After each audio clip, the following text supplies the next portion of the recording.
Thanks for the support as a channel member, Callum Baker. I know it might feel like it's a little bit sudden, Mrs Wearmouth, but I have been telling you for months that sooner or later I was going to be leaving this house and moving on, and that we might have to put a time frame, a time limit on the series at some point. This is why I was so eager for you to not be happy with the first round for so long. No, I know you want the semi-final this year, and I want it too. Realistically, we're probably going to have to win the Champions League in the next 2 to 3 seasons tops, or we're going to end up with me having to resign, having not done it, which, as troubling as that'll be for you, that'll be a first time ever for me on YouTube that I'll have finished a proper main series without winning the Champions League. So if you think you're stressed about it, imagine what I'm feeling like just because of this pesky house move and this pesky new game. Exactly.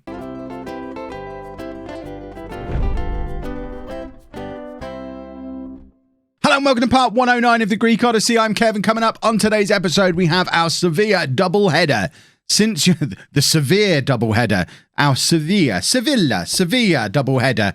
Since you were last with me, we've only played one game. There's normally a couple of games between the two Champions League matches, but we kind of got our revenge having lost 4-0. We got our revenge on Tripolis for what Inter did to us, losing 4-0 away against Inter. But then we won 7-0 at home against Tripolis, with Raymer Williams scoring 5 goals in this game. And Sanchez getting the other 2. So our 6'4" wingers getting all 7 goals between them. You can imagine the style of football we played in this game. One of them crosses to the other one and they head it in. Presumably they both picked up a few assists as well. Yeah, there you go. Sanchez with 2 goals, 2 assists. Williams, 5 goals, no assists. But Kansarevic picking up a couple of assists from left back as well. It was a good day and a rare 10 out of 10 performance in Football Manager. I've certainly not made it into double figures yet for 10 out of 10s in the whole of FM20. So Raymer Williams going into the 10 out of 10 Hall of Fame there, which is definitely a list that somebody should be keeping for me. I assume nobody is, though. So as a reminder of what our Champions League situation looks like, we really need to do well in this doubleheader against Sevilla, because Inter have already proven that they are a much better team than we are, and all 3 of us are a much better team than PSV. So we should be relatively comfortable for at least the Europa League, but obviously that isn't good enough. We need to qualify for the knockout rounds, and we need to go deep in the knockout rounds, not just because Mrs Wearmouth will get the hump if we don't, but also we saw the financial mess we were in this summer just gone because we didn't have the finances from a late stage Champions League run. If we're going to continue to pay £2 million a week in wages, as we are at the moment, we need to run deep in the Champions League, which I know is a little bit unfortunate for us because the big teams, the big Premier League and Bundesliga and La Liga teams are probably spending £4 to £6 million a week on their wages, which is why they're so much better than we are, which is why we need to continue to focus on bringing them in young and getting them good quick before they get too expensive. If you look at the salaries that we've got at our club, there's only 4 players at the club on £100,000 a week or more. And with one of them being Richard, the other one is Stuart Smith. What has happened there? How is Stuart Smith on £105,000 a week? Oh my goodness. He better end up being good. Goodness me. So, bottom line, need to beat Sevilla at home and need to kind of get a performance against them away from home as well. We need to come out of this episode with a better head-to-head against Sevilla than theirs against us. So a win and a draw would be great. At the very least, we need to beat them by more than they beat us. And then we assume that we both go and lose to Inter and both go and beat PSV. And as long as we better them on head-to-head, then we're the ones who are going to finish second in the group behind Inter. So the team to try and get a big win for us in this home fixture: Tanesi in goal, a back four of Chermont, Bilbao, Hernandez and Solorzano, Milo at the base of the midfield, Font and Duffy ahead of him, but the wrong way round. So, no, let's try that again. Font and Duffy ahead of him, and then Sanchez, Sonny and Pedraza are the front 3. Let's get into the game. Let's hopefully score lots of goals. Sonny has now scored his first goal for Brazil. I think he's got 1 goal in his first 4 caps. He has been Brazil's starting striker so far this season. So Sonny is continuing his development. We've seen just how well Chermont is developing in recent games as well. Sanchez is in the form of his life. Williams is hot off scoring 5 goals and is probably going to be feeling a little bit hard done by that he's not in this starting 11. But Pedraza's he's very good as well. And if he doesn't perform, we get Williams on fairly early in the second half. Bilbao's there with the header because he's 6'6", don't you know?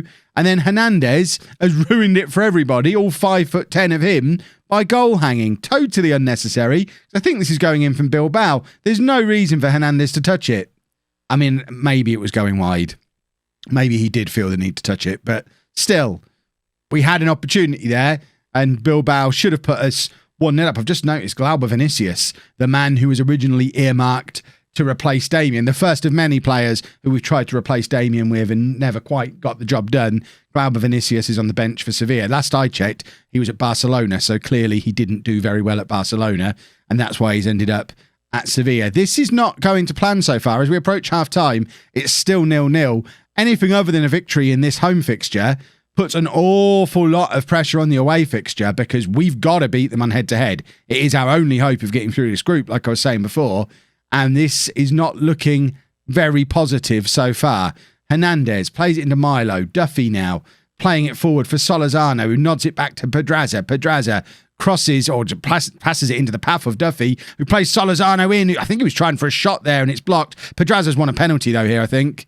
He's running in the opposite direction. Sevilla are going to be very disappointed if this penalty is given, because it was absolutely needless. Pedraza's running away from the goal and about to leave the penalty area, and they've just clipped his heels. Sonny steps up for the penalty and scores it just on the stroke of half-time. It's Apollon 1, Sevilla 0.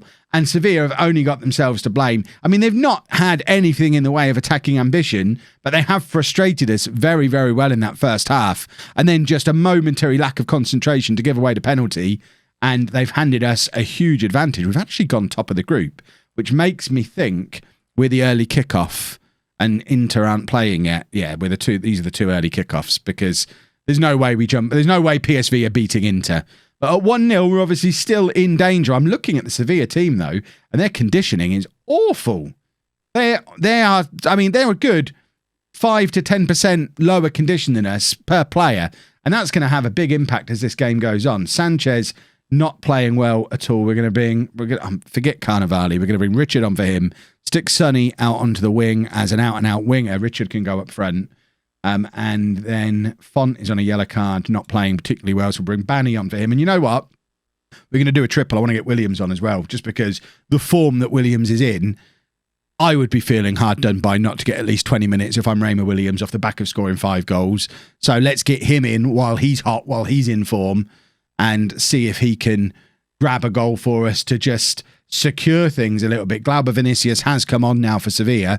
As we approach the end of the game, it's still only 1-0. It's been such a nothing game, and it's the kind of game where Sevilla will score from this set piece, although we actually got it away through Banny, who finds Richard. We've got a counter-attack on here with a minute still left on the clock. Richard sort of makes it past his man, crosses into Williams, and that is the chance of the game. Penalty aside, Williams had all the time in the world to take a touch and pick his spot. He's tried to hit it first time, probably because he's absolutely overflowing with confidence at the moment, and he's just blown it. And now Sevilla coming up the other end, they're going to score here with the last kick of the game, and it's going to be sickening. Williams, though, clears it, and hopefully we can get a final whistle. There's still 15 seconds left, although they've just run it out of play. So Sevilla, once again, when the chips are down and the pressure's on, Sevilla just buckling a little bit, which is very positive from our point of view. Hopefully they'll do it again in their home fixture. Duffy in midfield, and we have the win. It's not the comfortable win that we were hoping for, but a win is a win. We've now just got to go to their place and draw. So we're capable of doing that, because Sevilla have got to show some ambition in their home fixture if they've got any hope of getting through this group. They can't do in the home match what they've just done to us in that game, which is just sit behind the ball and frustrate us. They did a good job of frustrating us, apart from conceding the goal, but they've got to show a little bit more ambition in the next game. Hopefully we'll ruin them for it. 3 games to play now. Everything's different this year. I don't like it. 3 wins later, as usual, although a little bit hard work in here, conceding a couple of goals. Only a 1-0 against Panionios, and we are still dominant in the league. But in Olympiacos, look at Olympiacos again. They're very up and down in recent years. How different things are from what they were used to. We've really ruined their lives, haven't we? So this is the team that's heading to Sevilla to try and at least get a draw. A draw, and although we're far from mathematically through, based on what we'd expect to happen in game weeks 5 and 6, I think a draw here just about gets us through to the knockout rounds. Obviously, we're going to try and win, though. So we're going with Tennessee in goal. And back forward, Lutz, Bilbao, Hernandez and Solorzano. Milo at the base of the midfield. Dominguez and Duffy ahead of him. Chermont, Sonny and Pedraza are the front three.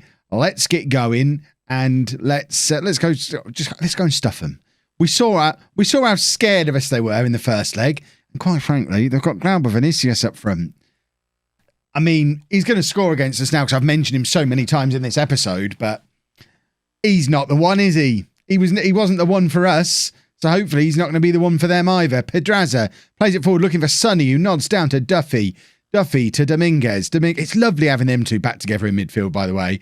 After all, Sonny's in, 2 minutes on the clock, and that's 1-0 to Apollon, and that is not what Sevilla are going to want to see because that puts a huge amount of pressure on them to come out and attack. And we don't know if they're capable of it based on what we saw in the reverse fixture, because they just sat back and soaked up pressure, and now they're not going to have the option to do that because they know as well as we do that if this ends 1-0 as well, they're out of the Champions League. Again, it's not quite mathematically, but they're as good as out.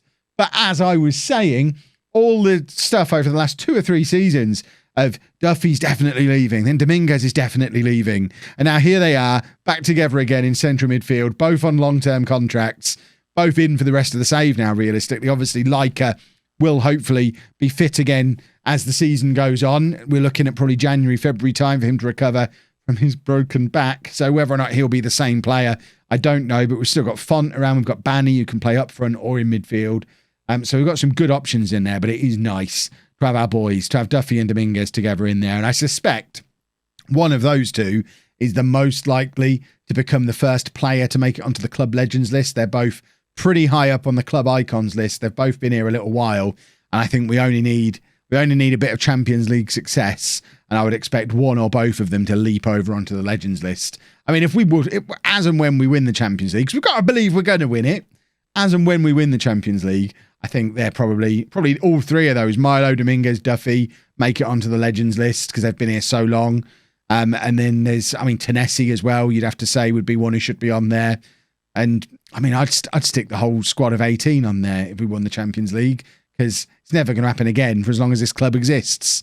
Sonny, doing well to keep hold of the ball in midfield there to the point where the Sevilla defenders just hacked at him and got himself sent off. It was really good hold-up play from Sonny, and now Sevilla have a mountain to climb down to 10 men, still showing very little in the way of attacking ambition, and they've got Glauber Vinicius up front. If we mess this up from here, we deserve Europa League football.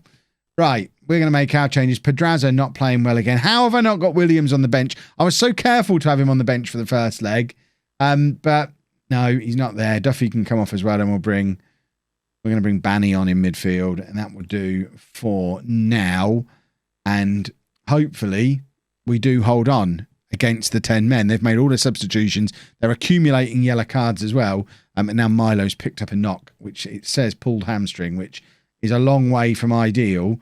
Dominguez is going to have to drop back in there. And Sanchez is going to have to come on in midfield. It's very much a makeshift mid. In fact, we can do that. And it's a lot less makeshift then. Stick him out there as an inverted winger on that side as well. Because Sanchez, he's comfortable with either foot. And he's just very good at the inverted winger role, so he can play that on either side. And hopefully that maintains a little bit of midfield shape for us.